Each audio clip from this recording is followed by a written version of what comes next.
Next, fun applications. First one is image recognition. നമ്മുടെ favourite ആനിമൽസിനെ recognise ചെയ്യാൻ വേണമെങ്കിൽ നമുക്ക് മെഷീനെ പഠിപ്പിക്കാം. അതുപോലെ വോയിസ് അസിസ്റ്റന്റുകൾ സിറി, അലക്സ ഒക്കെ നമ്മുടെ വോയിസിന് റെസ്പോണ്ട് ചെയ്യാൻ പഠിക്കുന്നു.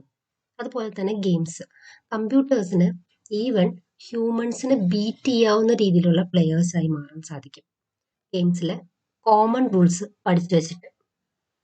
അതുപോലെ തന്നെ language translation apps, machine learning use ചെയ്ത് പല ഭാഷകളിലെ കുറേ അധികം ടെക്സ്റ്റുകൾ പഠിച്ച് വേർഡ്സ് മറ്റൊരു ഭാഷയിലേക്ക് ട്രാൻസ്ലേറ്റ് ചെയ്യാൻ എനേബിൾ ആക്കുന്നു. Next, self driving cars. Machine learning road കണ്ട് ഒബ്ജക്ട്സ് തിരിച്ചറിയാനും, example traffic lights, signs, other things, ഇതെല്ലാം മനസ്സിലാക്കി ഡ്രൈവിങ്ങിൽ സേഫ് ആയിട്ടുള്ളൊരു ഡിസിഷൻ എടുക്കാനായിട്ട് ഹെൽപ്പ് ചെയ്യുന്നു. എന്തിന്റെ ബേസിലാണ് അത് ചെയ്യുന്നത്? അത് പഠിച്ചു വെച്ച ഡ്രൈവിംഗ് റൂൾസിനെ ബേസ് ചെയ്തിട്ടായിരിക്കും അങ്ങനെ ഒരു ഡിസിഷൻ മേക്ക് ചെയ്യുന്നുണ്ടാവുക. Next one is email spam filter. Machine learning incoming മെയിൽസിനെ സ്കാൻ ചെയ്ത് patterns or certain words or links or sender address ഇതെല്ലാം മനസ്സിലാക്കുന്നു. ഫോർ എക്സാമ്പിൾ ചില വേർഡ്സ് വിൻ, പ്രൈസ്, ഇങ്ങനെയുള്ള ചില വേർഡ്സ് സ്പാം മെയിലിൽ കോമൺ ആയിട്ട് കാണാറുണ്ട്. അപ്പം ഇങ്ങനെയുള്ള വേർഡ്സുകൾ ഒക്കെ നോക്കിയിട്ട് അത് സ്പാം ആണോ അല്ലയോ എന്ന് ഡിറ്റക്ട് ചെയ്യും.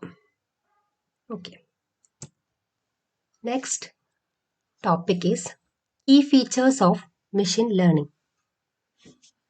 First one is data driven learning. എന്താണ് ഡാറ്റ ഡ്രിവൻ ലേണിംഗ് എന്നുകൊണ്ട് ഉദ്ദേശിക്കുന്നതെന്ന് വെച്ചാൽ, ഡിസിഷൻസ് എന്തും ഡാറ്റയെ ബേസ് ചെയ്താണ് എടുക്കുന്നത്.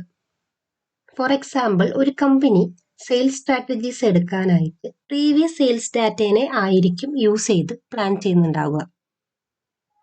Next one, adaptability. ഏതൊരു എൻവയോൺമെന്റ് ആയാലും ഈസി ആയിട്ട് അതിലേക്ക് അഡ്ജസ്റ്റ് ചെയ്യാനുള്ള ability.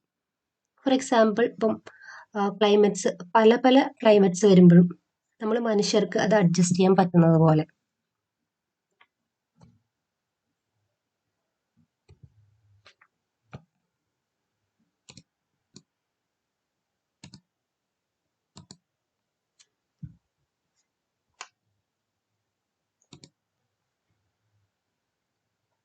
Next one, automation. Human interactions കുറയ്ക്കുക. ടൈം സേവ് ചെയ്യാനും എഫിഷ്യൻ്റ് ആക്കാനും ഫാസ്റ്റ് ആക്കാനും ഒക്കെ ഇത് സഹായിക്കും. For example, self driving cars. Next one is generalisation. Generalisation എന്നതുകൊണ്ട് ഉദ്ദേശിക്കുന്നത് മോഡൽ ഇതുവരെ കാണാത്ത ഒരു പുതിയ ഡാറ്റ ഓർ ന്യൂ ഡാറ്റയിൽ, അതിലും ട്രെയിനിങ് ഡാറ്റയിൽ എങ്ങനെയാണോ പെർഫോം ചെയ്തത്, അതായത് നമ്മൾ പഠിപ്പിച്ച ഡാറ്റയിൽ അതൊരു ടെസ്റ്റ് ആയിട്ട് കൊടുത്തു കഴിഞ്ഞാൽ കൃത്യമായി പ്രെഡിക്റ്റ് ചെയ്യുന്നത് പോലെ തന്നെ ഇതുവരെ കാണാത്ത ഒരു പുതിയ ഇമേജ് വന്നാലും നല്ല രീതിയിൽ പെർഫോം ചെയ്യാൻ പറ്റുന്നുണ്ടെങ്കിൽ അതിനെ ജനറലൈസേഷൻ എന്ന് പറയും. Okay, next feature is diverse application. ML and AI technologies wide variety of ഫീൽഡിൽ നമുക്ക് യൂസ് ചെയ്യാൻ പറ്റും. For example, health care, finance, education, entertainment, fraud detection, etcetera. ഇനി next one is feature engineering. അതായത് നമുക്ക് കിട്ടുന്ന ഡാറ്റ, റോ ഡാറ്റ എന്ന് പറയാം, അതിനെ മീനിങ് ഫുൾ ആയിട്ട് കൺവേർട്ട് ചെയ്യാം. പിന്നെ മെഷീൻസിനെ പഠിപ്പിക്കാനായിട്ട് ഇമ്പോർട്ടൻ്റ് ആയ ഫീച്ചേഴ്സ് മാത്രമേ നമുക്ക് ആവശ്യമുള്ളൂ. ഇറലവൻ്റ് ആയിട്ടുള്ള ഫീച്ചേഴ്സ് നമുക്ക് വേണമെങ്കിൽ അവോയ്ഡ് ചെയ്യാവുന്നതാണ്. അപ്പം ആവശ്യമുള്ള ഡാറ്റയെ മാത്രം സെലക്ട് ചെയ്യുന്നതിനെ ഫീച്ചർ എഞ്ചിനീയറിംഗ് എന്ന് പറയാം.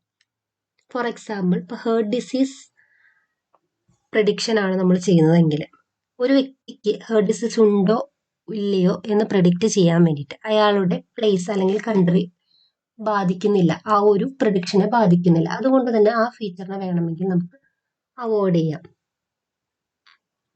Next one is model evaluation and validation.